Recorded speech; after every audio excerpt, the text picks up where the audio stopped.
And thank all of you for joining us this evening. This is a fantastic event.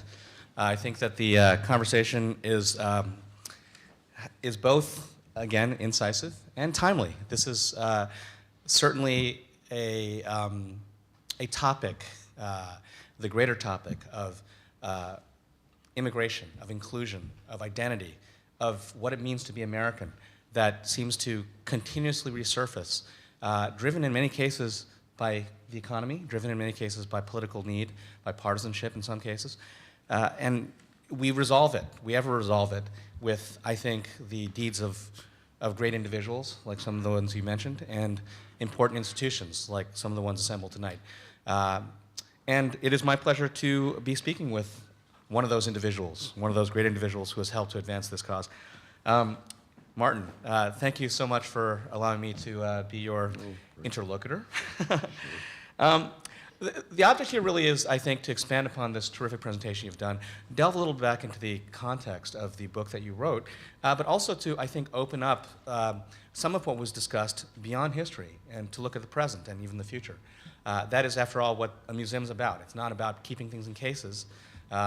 It's about teaching what these cases mean for the future, and that's what C100 is also about. So let's begin with the book itself and what inspired you to actually write it. I mean, obviously it was the work you did on the case itself, but even there, what led you to decide that this was something you wanted to invest so much time and energy into? In a way, it was an accident. I was in Beijing in 2009 on a business trip. I had a Chinese friend in Washington who worked at the embassy who said, while you're in Beijing, you might visit my institute, which is over the Chinese Institute of Foreign Affairs, People's Institute for Foreign Affairs, over near the Forbidden City. You might visit my institute. I said, sure. And while I was at the institute, they hosted me for a lunch and talked to me about action in the California legislature at that time to atone for what the California legislature had done, and it had done plenty, relative to Chinese immigrants.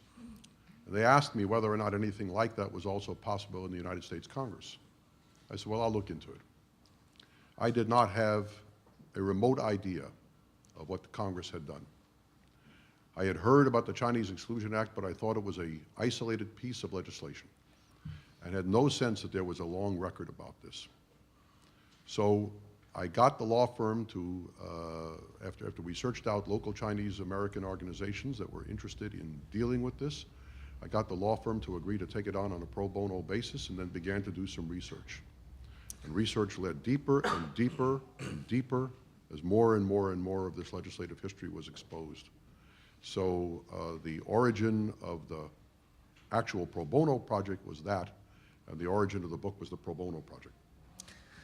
Well, obviously, when one prepares for something like a legal case, one does tend to get immersed in the topic. I mean, it's almost the requisite. But as you did so, clearly you also had an emotional attachment, a passion around what you were seeing, and it seems even a bit of anger, of rage, which speaks well to your sensitivities, but also to the depth of perhaps the abuses and humiliations that you were seeing unfurled. And maybe we could talk a little bit about that. What was the unearthing that you were getting when you were talking about the landscape during which this exclusion legislation was being advanced? Well, the backdrop for my own personal attitudes traces back to the relationship I had with that Russian grandfather I talked about. Because he passed away when I was 16 years old, we were extremely close when I was a child. And he imparted to me what it meant to be an American and what this country was as a symbol for him. Okay, he came from Russia, which only got worse over time, never in any desire to go back there, but what he really thought was magnificent was the United States and all the freedoms that were here. So that has been my lodestar in terms of thinking about the meaning of being an American and what it means to be an immigrant in this country, because I knew the immigrant firsthand. That's starter. Okay. Second place, I began working on Capitol Hill in 1972. So I've worked in the Congress and around the Congress for 40 years. As a general matter, and this may be hard to imagine, I'm actually proud of the Congress as an institution and its role in the general constitutional structure of the United States. It doesn't always do the right thing, but in general terms, it plays an extremely important role in American democracy. And here was an institution for which I had major love, major respect, for which I had devoted a major part of my life, or to which I had devoted a major part of my life, who had acted in a fashion that I thought was utterly disreputable over a protracted period of years and in violation of principles that I understood to be basic American principles. And so the degree of outrage that I felt stemmed both from my respect for the Congress and the dishonor that I thought was done to it during those years, as well as my understanding from my grandfather of what it meant to be an immigrant in this country and the respect that he had for this country, and the fact that others did not have that same opportunity. And I had a simple, basic principle. That simple principle was that what was good enough for him should have been good enough for them, and it wasn't, and that was wrong. I mean, that in a nutshell is perhaps the most moral and ethical stance one can possibly take, right? It is the notion that we do things not because they are good for us, not because they are, going to advance our own personal good, but because there are a set of principles that we uphold and stand behind, and we have to act on those. And part of what I think is really remarkable about this is that so many people are unaware of this history, of these histories, really. The fact that there was a single nation whose citizens, those who wish to issue and come to these shores were systematically excluded over a period of half a century. It's something I think that most Americans don't learn. And why do you think that is? I mean, is there something kind of unique about both that period then, in terms of the nature of Chineseness and its, again, alien quality, and maybe even the time now, in terms of why it is that some of this history remains a little shuttered and shadowed? Let me begin by saying that nobody in Congress understood this history either. Nobody in Congress understood this history. Even I think if you go to people like Judy Chu, who certainly understood it better than most people, she was shocked about the breadth of this history. Okay, so they had a picture of it, but nowhere near the perspective that was necessary. And other people who didn't come from an Asian background certainly had less of it. For example, Scott Brown. I talked to Scott Brown about this. Okay? It was interesting to him.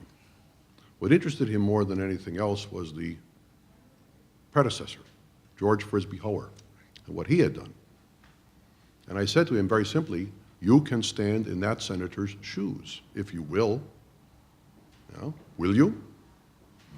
Yes, because his attitudes were the same, and he saw an opportunity to do something even though he did not come from an Asian background and he did not have an immense Chinese constituency in Massachusetts, unlike some other places, New York, California, and otherwhere. Okay. Now, in terms of why people don't know, it certainly is not much in textbooks. Okay? America remains a Eurocentric country.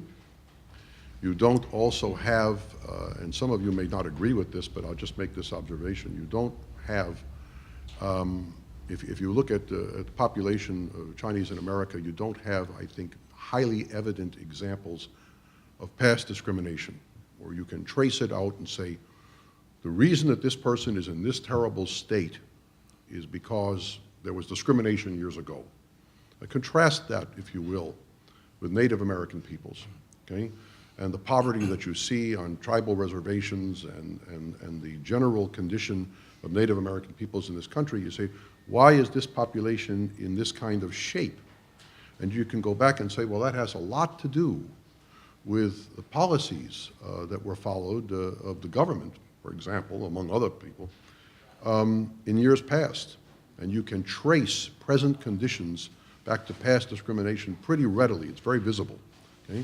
Whereas with the Chinese American community, it's much less visible in the present day, because the people who were thought not to be able to assimilate at all have assimilated quite well. And so in that sense, You don't have a feeling of that my God, these are people in some sort of distress and we have to redress their issues in that sense, okay? Look, I mean, even though this passed by unanimous consent in both houses, it was not completely without controversy. Nobody could defend the old laws. I mean, nobody would defend that, okay? But there were people who thought, is this something Congress really ought to be doing in the present day? Should we be unearthing all these problems? So I met with a staffer from the House Judiciary Committee for an hour one day, and she said to me, weren't the laws repealed a long time ago? Yes. Anybody living under those laws now? No. Why isn't that enough? See? Why isn't that enough? In other words, the redress that you want happened in 1943. Maybe they did it as a war measure, but nevertheless, it was redressed. So the notion that somehow people ought to take cognizance of this history, okay, that was lost upon her, and she's a decent person, but she just didn't understand it, okay?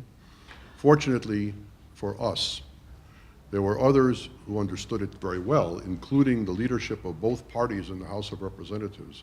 Eric Cantor and Nancy Pelosi fought very hard for this legislation, okay? And we got there, okay? But it wasn't an obvious thing, it wasn't an obvious ill to be redressed, unless you were perhaps more acquainted with the history than most members were. Well, that is part of the reason why it's so critical for us to learn history, not just so we don't forget it, but so we don't repeat it, right? And I think what's really fascinating is the degree to which, even in the presentation, you allude to the fact that these wheels turn, and they turn back again. That economics, for instance, especially, is something that tends to create pressures that lead to a greater sense of xenophobia, or a greater sense of desire to keep to one's own, build barriers, even literal, not just figurative walls. Let's talk a little bit about that in history first, I suppose. Some of the factors that really did drive the desire for exclusion to occur. What was the state of, kind of 19th century California and kind of the Pacific Coast? Why was it such a critical issue that Chinese be excluded? The transcontinental railroad, Chinese immigrants first came to the country as miners. And then after the gold rush, right, or during the gold rush. And then after that, the greater population came as railway workers during the construction of the Transcontinental Railway. But that was over by 1869. Then they became agricultural workers, started working in industries in San Francisco, cigars, shoes, others, okay? And making a home in America. In other words, when the railway was finished, they didn't go home, right? They stayed here. And the fear was that unless you did something about the immigration, all of the low-wage jobs would be completely absorbed by the Chinese population, because the economy in California was not expanding in the 1870s, like it was not expanding elsewhere in the country. The Great Depression, you associate it with the 1920s and 1930s, but there was another depression in the 1870s. Without the economic tools at the disposal of government to try to moderate the effects of that depression, nobody was passing the New Deal in 1873. So there was economic pressure in California, and the white population, composed in many cases of immigrants themselves. For example, the leading agitator was an Irish immigrant named Dennis Carney, who used to speak at an large empty lot next to what is now San Francisco City Hall, called the Sandlots. He'd make these vituperative speeches at the end of which he'd say, the Chinese must go. He was an immigrant himself, okay? But competing thus, without education, and so on, competing for the same kind of jobs, okay? And the notion was the Chinese can always undercut the wage. They can live on less, One congressman in the record says, they eat rice and they eat rats, and we don't care, honestly, okay? So the notion was there is a class of civilizations coming, a culture war is coming, and if you don't protect California for white labor by passing restrictive immigration legislation, then you will have the effect of basically handing it over to an alien population and making the place completely inhospitable to white labor. Okay? And so you better act now, but while you still can, before the population is overwhelming. That's what they did. I mean, it's staggering to a certain extent the degree to which that set of attitudes is replicated, even today. I mean, maybe a little less so towards Chinese labor, although I think you still see, perhaps at a higher level, more skilled labor. You know, the debate around things like H-1B visas Right. and admission of technologists and so forth. This notion that there's a demand, but that demand should be fulfilled by Americans, whatever Americans mean. Americans generally means non-immigrants. That's generally right. means That's perhaps white Americans. It gets complicated the more you delve deeper. But why do you think it was and has been that Chinese were uniquely targeted then? Well, this was a country with a very substantial immigrant population during those periods, and European immigration, even in European immigration, by the way, if you go back to when they began to put in immigration quotas in the 1920s, they researched back to the 1890 census to develop the immigration quotas. How many of your kind of people were in this country in 1890, okay? So, for example, Britain had vast immigration quotas, but even some southern or Mediterranean European countries had small ones. My wife's father came from Portugal in 1939, a year when Portugal had a quota of 440 people. The British quota at that time was 65,000. Okay? So even within Europeans, once quotas began to establish, there was a bias toward Northern Europeans as against Southern Europeans. And certainly, Asians, non-white populations, and so forth, were extremely, extremely disfavored. Okay? So they favored Europeans against others, and they favored Northern Europeans against Southern Europeans. I should add one little thing. Even when the law was repealed in 1943, there was some dissension about this. Two major organizations opposed repeal. And it may surprise you who they were, but I'll tell you. The American Legion, who was concerned about Chinese labor coming to the United States in the middle of the war so that soldiers coming home from the war wouldn't have jobs, and the American Federation of Labor, who was concerned about the same thing. It's just that by that time, their views were overridden by the exigencies of wartime policy, the importance of the Chinese-American wartime alliance against Japan. And President Roosevelt asked for it. That's one of the things I think that cuts to something particularly unique about the U.S.-Chinese relationship and I think the role of Chinese in America. It's always pivoted on geopolitics on some level. I mean, when we talk about virtually every other ethnicity or nationality or race in the United States, these are domestic issues. Even when we talk about, Mexico, for instance, because the border is, fungible, because so many Mexicans already, so many Hispanics already are here, there is still a perception that immigration is something that is addressable within the conversation or the vocabulary of domestic politics. But when you talk about Chinese, immediately people jump to, the alien, the foreign, the need to think of what's on the other side of the Pacific, and that has in fact driven a lot of this legislation, both for positive and for ill. I think one of the things that is interesting is the fact that much of the willingness to be open and equitable towards Chinese immigration came in a period when China was relatively strong, or at least had a strong, had leverage, if you will. But then as soon as that started to slide, as soon as the Qing began to collapse, as soon as the nationalists also kind of were trying to find their legs, there was immediately this pushback and pulling away of all of the the balance, if you will, in the trade agreements and therefore in immigration. Do you see that as something that's pretty much shaped, I guess, the conversation? It has had a lot to do with it. That's for sure. Let's put it like this.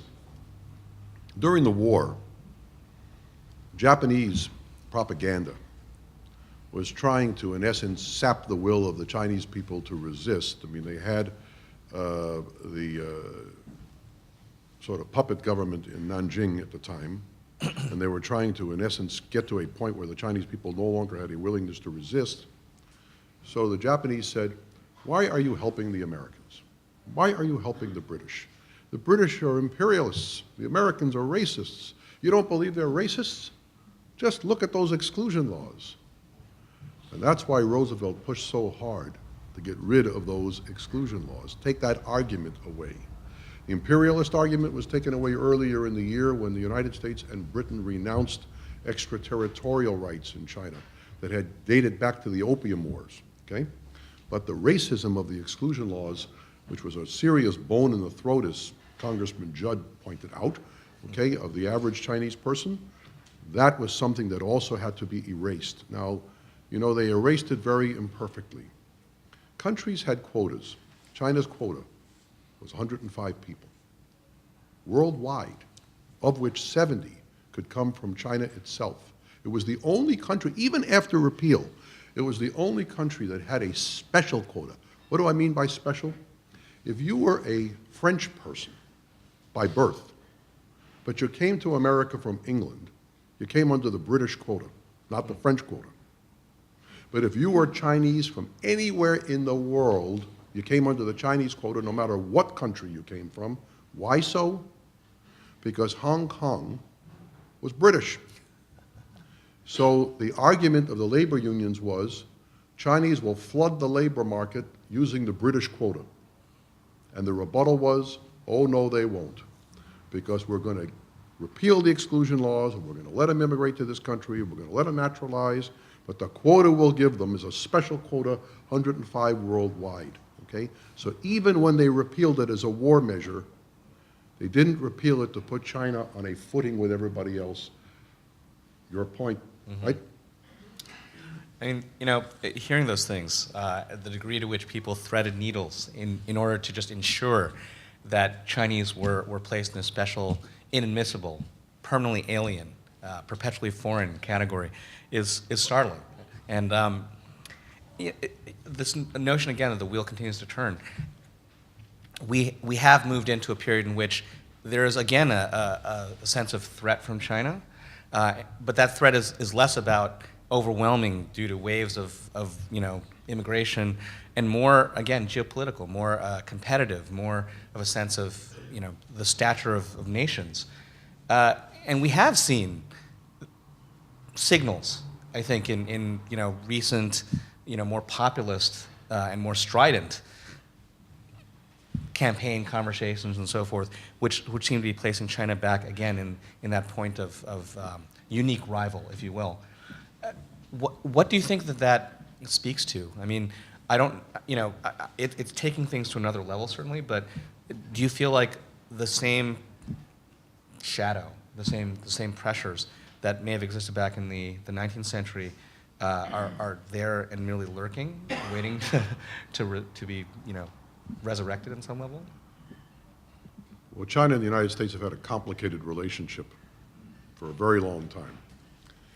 I don't think they're the same kind of pressures. I mean, if you looked in the Congress in those debates, there was serious ignorance and serious racism about the characteristics of the Chinese population, right?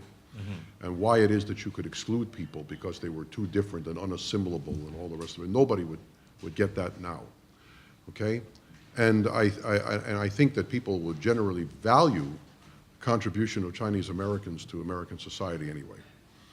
But now with China, from a geopolitical perspective, you have a rising power and what is perceived to be a threat by a number of policymakers. You know, they're not exactly sure how the threat materializes. Military, economic, not sure, but there's nervousness and anxiety about China all over again, right?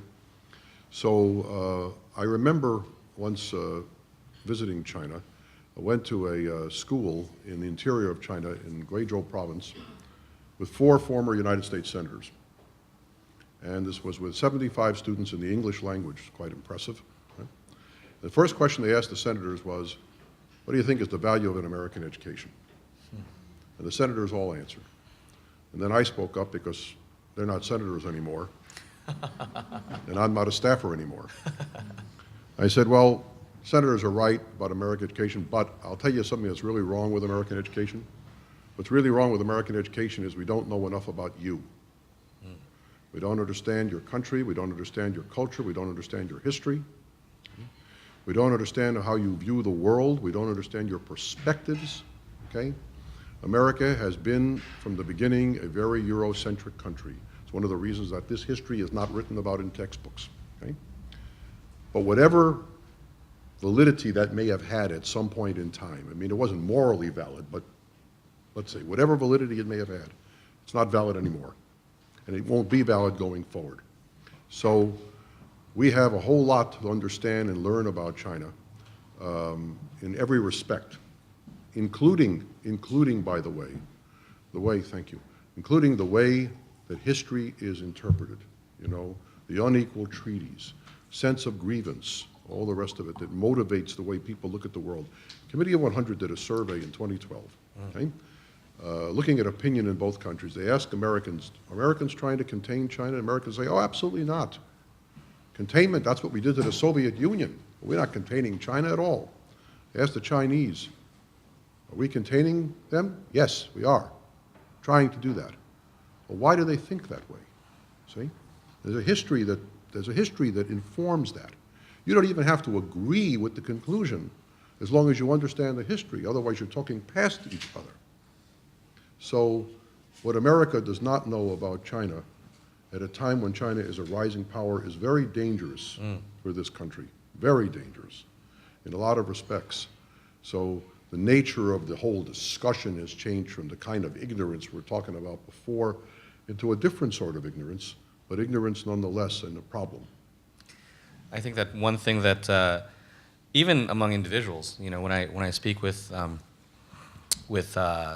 American businessmen and so forth who are visiting China, one thing that people don't tend to deeply understand is the degree of memory, the persistence of memory among Chinese, as collectively as a people, but also within individuals. That there really is a sort of a very strong sense that history is always present. When you're of a culture that's long enough and civilization that's been, you know, that's stretched over as many millennia as Chinese have, you have a tendency to play the long game. So the very fact that this history is not seen as relevant, like you said, that individual you spoke with in the Congress who said, oh, didn't we take care of that? Mm-hmm. That's something which is dangerous, I think. Well, I will say this much. I mean, let me put it like this. This whole issue of how you have a different perspective on the world, I've been doing some reading on the Taiwan Relations Act, how Congress was falling all over itself to take care of Taiwan after President Carter recognized the People's Republic. Okay? And of course, if you had said, you know, give me an example of a hero in Asia, okay, it would have been, you know, Chiang Kai-shek, who at that point was 4 years passed away. Now, interestingly enough, I don't think many Americans would understand this. Chiang Kai-shek kept a daily diary. At the corner of the daily diary, wrote character every day that said, avenge humiliation. And who's doing the humiliating? The Japanese? Yes. The Russians? Yes. The British? Yes. The French? Yes. Maybe even the Americans. You know what I mean, right? That's that long history, okay? People had no grasp of this, okay? The different perspectives people bring to the problem, okay? And I'll say again, if you don't understand that, how do you talk to people, right? And I think it's phenomenally important to have the kind of exchange programs, for example, that C-100 promotes, okay, bringing journalists and other people to China to talk, you know, which is greatly important, because it's a step ahead of where they are now. But there's a lot of learning to be done in order to grasp more fully the perspectives people bring from the other side to that conversation. It is indeed perhaps the most important relationship on a global level that we have today in our 21st century. So I think there's no question about that, and no question that this is an important assembly of people and institutions that are focused on that particular relationship. To ensure that we stay on I guess, on our schedule. We have some questions here that people have passed forward. If you have additional questions that you want to bring forward on the index cards provided, please do so. And if we have additional time, I'll also take questions for Martin from raised hands. But we should begin with these, and I think these are actually quite relevant ones. The first one I thought was, you generally address this, I think, but there's a question here about whether the Exclusion Act, the Chinese Exclusion Act, referred to individuals who are Chinese citizens, or again, Chinese of any ancestry, of any regional origin. And you mentioned, again, there was a special quota after the fact, but during the exclusion. During the exclusion, if you were at least 50% Chinese origin, coming from anywhere in the world, you came under the act. So, the original entry of Chinese into America was basically the port of San Francisco. Okay? But then there was a concern right after they passed the law that Chinese could come into Canada and then cross the land border, okay? And they would come in and say, well, we came from Canada, we didn't come from China, right? So to get rid of what they thought was a loophole, they just decided they would apply the law everywhere, even if people were of Chinese origin, even if they were British subjects, they would apply the law. One member of Congress said, you think that the King of England is going to tolerate you passing a law that restricts the right of his subjects to come into this country? But the Congress didn't care as long as his subjects were of Chinese origin. Nobody else. Wow. And, that included, again, Singapore, the Philippines, everywhere in the world. That's amazing. Now, when we talk about the response and the 1882 project and ultimately the bills that passed, there's a certain amount of terms of art that work into legislative language, right? The particular statement made in the bills was an expression of regret, not an apology, not something that promised any kind of redress, but literally, bad things happened. we are aware of that, and we're conscious of the fact that it was ill-mannered of us to do this over 50 years of American history. What does that really mean? I mean, from the context of what people either expected or what Congress was willing to put forth? Well, that's an extremely important question, okay? Whoever asked it, okay? It's an extremely important question. Look, let me begin with this. Judy Chu says it's an apology. Nancy Pelosi says it's an apology. CCTV says it's an apology. People's Daily says it's an apology, okay? And they take it as an apology, okay? But the word apology itself is not used. It has been used in some other of the historical retrospectives, and it's not used here. The question is why.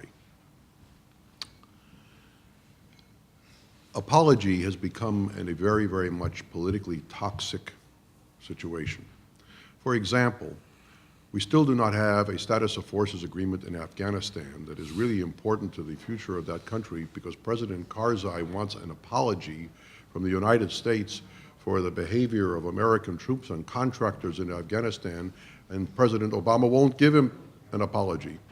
He'll give him something like an expression of regret, and Karzai is not going to settle, but Obama, we're not going to apologize, for this. I'll say two things. The one is, if people look at the Congress, they think that in the Senate, for example, if something gets 51 votes and something gets 49 on the other side, it passes, right? Isn't that it? A majority wins? But legislation like this, that is not must-pass legislation in the sense that the government's going to shut down, the national debt can't be honored, and all the rest of it if it doesn't pass, legislation like this is not must-pass legislation in those terms. Okay? That means it's going to pass one way, and one way alone, by unanimous consent. If any senator objected for any reason, you wouldn't know who that senator was because it'd be anonymous. You just know you didn't clear the legislation for the floor. Let me tell you something. That legislation passed in October of 2011. October. I was a nervous guy then because the object was to get the legislation discharged from the Senate Judiciary Committee, to which it had been referred, and Senator Patrick Leahy, the chairman, agreed. Senator Chuck Grassley, the ranking member, agreed. It's going to be discharged, and then taken up on the floor and passed. Nowadays, the partisanship is so high in the Senate, everything gets fly-specked, you know, looking for hidden implications somewhere, okay? That legislation sat out there for 3 days, so that every member of the Senate could look at it. That's why you should be very proud that the Senate did this, because they did it with full knowledge. It didn't pass in the dead of the night by a few people. After 3 days' time, nobody objected, and it passed. You started bringing in the issues of apology and so on and so forth. You are going to make it as politically toxic as it could be, and you would absolutely have gotten an objection, and there would be no Senate resolution. And I can't even tell you who necessarily would have objected, but I can tell you that staff discussions and all the rest of it were not always smooth, going to the point that something passed by unanimous consent. So, you know, it's like saying the war had a happy ending, but in the meantime, the war was hell. All right? So we got a happy ending here, but it wasn't necessarily simple. Okay? So the point is, in an era when apology is a very toxic topic for both political parties, it seemed the better part of discretion to use the term expression of regret, which, in my opinion, is an act of atonement, okay, by people who did not commit the wrong in the first place. Okay? And I think that that is a very historically significant thing and a point of education, because I want to say one thing. If you want to know what the Congress did, what is the best evidence of what the Congress did? It's not in my book, okay, or what some other historian writes. It's what the Congress itself says about it, what the Congress itself admitted to doing, okay, that prior Congresses had done. So that's the great piece of education. And you can take this and talk about this. The Congress of the United States is not responsible for every bad thing that happened to Chinese in America, that's for sure. State and local governments had a lot to do with it, and populations had a lot to do with it. But the Congress bears some responsibility. And that which they are responsible for is that for which they have atoned. And I believe if we want to try and have a long-term education effort to broaden this out in the American population so people will understand this part of American history, a very good place to begin is to look to what the Congress said itself about what the Congress had done. And that is why a book on exactly that topic has been written. And I might add, by the way, that Forbidden Citizens, terrific title. My wife came up with that. Very, very smart.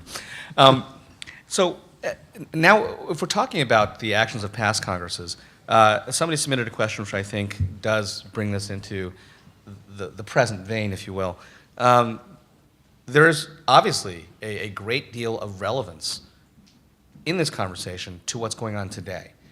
In the immigration reform conversation, the debate around what we as a country are going to do about the individuals who are in a similar state, you know, the sort of nether state of non-Americanness, but working in this country, of many different ethnicities, but predominantly perhaps Latino right now, and also Chinese. And what do you think that these resolutions and in general, the legacy perhaps of the Exclusion Acts says to the debate on immigration reform? Well, at a bare minimum, it says different things to different people. Let's say that, okay? For example, the staffer that gave me such an interesting hour, okay, that day, was actually concerned about the fact that this would be used as a wedge to promote immigration reform. Interesting. Okay? And wanted to therefore find an excuse not to do it, right? Didn't we take care of this in 43, right? It certainly has a bearing on some of the issues in immigration reform. It has a bearing on the idea of creating equal opportunity for people in this country, not ostracizing populations and so forth. Trying to make sure that people have the protection of the law, okay, and are not exposed in the political system. I will tell you this much. There are people who would say that this teaches great lessons on the immigration issue. And there are people who will say, we passed this despite what it says about immigration because they're not in favor of immigration reform. So I will be frank with you about what the common denominator is here. The common denominator, and the reason this book is called Forbidden Citizens, the common denominator is naturalization. The common denominator is this. You admit people to the United States. Now let's say this, those people in California were not illegal immigrants. They were all legally in the United States, admitted under the laws of this country, and then told that they could not aspire to American citizenship.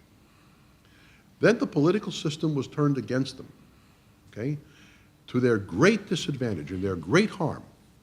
Now that strikes people as being fundamentally un-American. Nobody can defend that, okay? So the common denominator in the Congress would be that this was not as much an immigration proposition as a civil rights proposition, okay? And everybody could stand on that ground. Then if people wanted to also draw lessons from it, and I think they are there to be drawn, on immigration reform, they could draw them, and people who wanted to stand on narrower ground could stand there, but the point is there was a common place for everybody. And that's where it began. That's where it began. I mean, ultimately, that's where it begins and ends, right? With the definition of what an American is. That's correct. And ultimately, what the definition of America is, right? That is correct. If there are additional questions, we'd love to take them, either on cards or via raised hands. I just had a question, Marta. Can you just contrast in your mind the sentiments and public opinions behind the expression of regret for the Chinese Exclusion Act, and what happened when Americans eventually expressed some regret for the Japanese American internment? What do you think was happening, and how might you contrast those two situations? The Japanese internment was closer in time, so there were generations of people who had lived right through it. There were members of Congress serving in the Congress who had lived right through it, like Danny Inouye, for example, from Hawaii, who had lived in an internment situation before he went into the military. And so, and of course, it was a war measure taken in the United States. It later on was seen to be deeply violative of civil rights and so forth. But I think the greater recency of that, okay, and the fact, remember, in the Chinese exclusion laws were repealed in 1943. Most people in Congress weren't born by 1943, okay? And so in that sense, there was nobody in the Congress, with Judy Chu marginally, but otherwise nobody in the Congress with a personal connection to this. Whereas that was not the case, okay, with a Congress that particularly some years ago was full of World War II veterans, at least a couple of whom had personal experience, not only Danny Inouye, but also Congressman Norman Mineta and others in the House of Representatives, okay? So I think in that sense, the personal experience, greater recency of it, you know, the greater immediacy of it, as well as a political environment that was different in partisanship from what you have now, led them to treat this a bit differently. But I'll tell you this much, the Japanese involved, because they had families that had been physically interned, there was a definable population to whom reparations could be paid, okay? Whereas in the Chinese exclusion law, there was not a definable population to whom reparations could be paid. So as a result of that, there was a study commission that was put into effect to determine who was eligible, how much money, all of that kind of stuff. And that process that the Japanese American Citizens League led, that took years, okay? What we did didn't involve money, that's key here, right? Passed in record time. None of the other 5 circumstances passed as quickly as this one. But that's the difference. It involves greater immediacy in time, and it involves greater examination by the government and the presence of reparations. In that sense, a different matter. Great question. I think we can take 2 more questions. Jeff, would you be able to repeat the question just so everyone can hear it? Sure, I will do that. Do you have, yes? Sure. This will show my own historical ignorance, but I'm just curious, among the Chinese population that was here at the time, I'm talking back in the 19th century, did they have any spokespeople in their own group? Was there any, aside from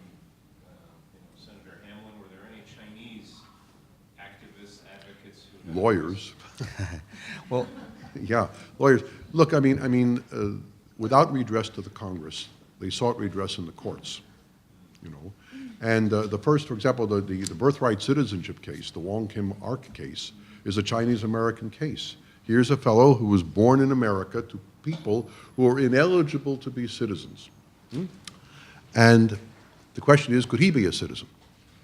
So the lawyers went forward on that. Lots of pro bono help, I'm quite certain.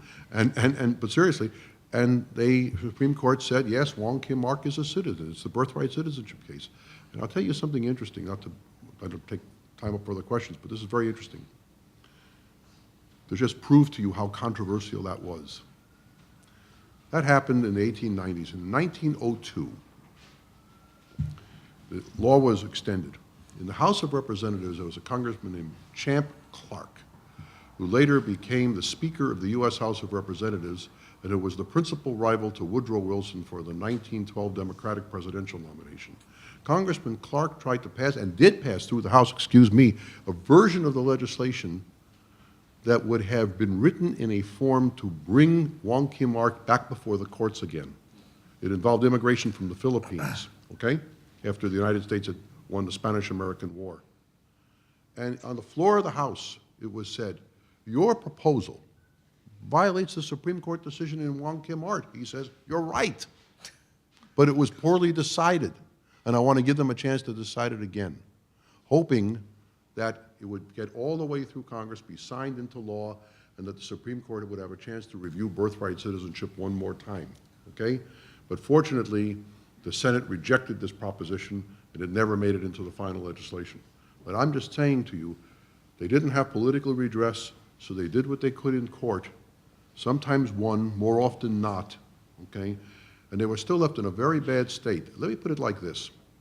If you took a snapshot of the American population in 1880 and you took a snapshot of the American population in 1940, what you would find for the country as a whole is that the population had grown by 250% in those years. And if you took the population of the Chinese in America, they were reduced by 25%. And the number of people, of course, who were originally native-born versus immigrants used to outnumber them 9 to 1. By 1940, of course, the higher percentage was native-born people, you know, who had birthright citizenship, stayed in this country, and so on. But you're talking about a smattering. so the original question was whether or not there were in fact Chinese advocates for the cause. And I actually happen to know this because I had the fortune to work on an exhibit that the Smithsonian APA Institute had put together to help write the narrative, essentially, on the history of Asian peoples in the United States and beyond. And this particular question came up. During this period of exclusion, where were the Chinese? Where were Chinese individuals in the dialogue? Why were they silenced? And the fact is they were not. In fact, there were some, it was mostly journalists. There was an early set of journalists in San Francisco who wrote both in Chinese and in English, and one particularly articulate individual, whose name unfortunately escapes me right now, it's been a couple years, who regularly wrote incredibly impassioned, fiery, and articulate letters to the heads of union leaders, to sort of the most xenophobic and populist individuals, calling for exactly that, for a rectification of the broad-based social, cultural, political injustice, and also the misunderstandings, the deep misunderstandings about what Chinese people were like and who they were and what they ate and so forth. It's fascinating stuff. If I could, I would send you off to some website or something to look it up. Thank you. One more. One more question. Yes. I wanted to go back to the issue that you brought up earlier, and that was about how dangerous this can become. And I want you to help us define what kind of dangers you are thinking about, and how we can mitigate this danger, and what can we do to improve the situation so that more people can understand, not only within the United States, but also in China. Some of the things that I can think of is, number one, for instance, the hollowing out of certain industries here. we're seeing the reverse now, where it's cheaper to produce here, so maybe back here. Right.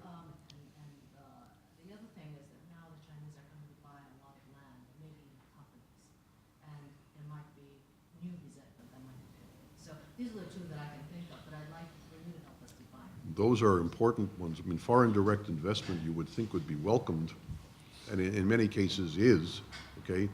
But there is also resistance to foreign direct investment, and it isn't just in sensitive industries.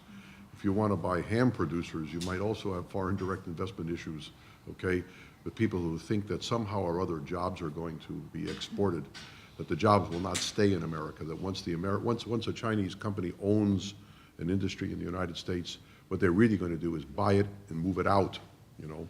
We had this situation happen when Lenovo was purchased some years ago, and they had major facilities in North Carolina. And the question was, if Lenovo buys the PC division of IBM, what's going to happen to those jobs in North Carolina? In fact, the jobs were preserved, you know, right?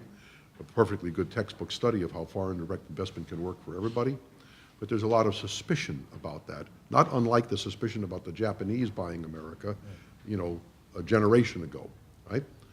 There's also much greater problems with miscalculation. I mean, you have broad economic issues, you have broad geopolitical strategic issues, okay, where you seriously have people talking past each other. I mean, it really is a major concern that I think exists, because it would be horrendous if people were not talking to each other. That's right. So you've got to get them talking, and that's a good first step. But talking is not necessarily understanding. It's just talking, okay? It's better than nothing, but it really requires a much greater sense of the context of the conversation. So whether you're talking about things like foreign direct investment, or you're talking about exporting jobs, or you're talking about military policy and security policy, and you know, or general foreign policy issues, or the way people have in terms of looking at the world, okay? There is still, I think, a gulf between the United States and China that's about as wide as the Pacific Ocean, okay? And it really does need to be narrowed, okay? Because otherwise, merely having conversation, good as that may be, is going to wind up being very much inadequate. Okay? And lots of possibility there for misunderstanding and miscalculation on both sides. The Chinese tend to understand America a bit better than we understand them, but they still look through it through the filter of Chinese history. Okay? And we need to understand what that history is. Well, I was just given a Wikipedia page by Joseph here, and the name of the internet, right? indeed. The individual I was thinking of was Wang Qinfu, and he was a Chinese-born journalist, lecturer, and writer, and one of the most prolific Chinese writers in the San Francisco press of the 19th century. Good. Wikipedia page. So thank you, and thank you, Martin, so much for an incredibly elucidating and I think. Enlightening conversation and very entertaining. Thank you so much.